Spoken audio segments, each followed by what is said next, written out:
Yo estaba trabajando en supermercados y no era algo que con mi experiencia laboral me llenase como trabajador y como persona. Yo soy vecino de aquí del barrio y vi Cáritas y no lo conocía como tal, sino Cáritas, pues personas que necesitan, ¿no?, ayuda, pero no como un sitio donde te pueden formar laboralmente. Me dijeron que bueno, también tiene una bolsa de trabajo y bueno, y me apunté y aquí estoy muy bien.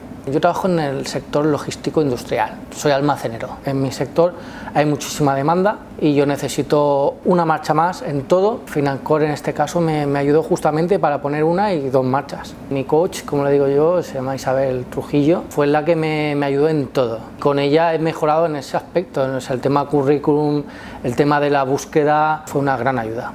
Hay que venir aquí y decirle a tu coach, en este caso a Isabel, oye Isabel, tengo esto. Y ellos a lo mejor no te dicen, pues mira, busca en tal sitio, pero a lo mejor tienen una palabra de apoyo. Y eso es bonito, ¿no? Entonces yo lo que le diría a la gente es que no se desanime y que luche, sobre todo que luche.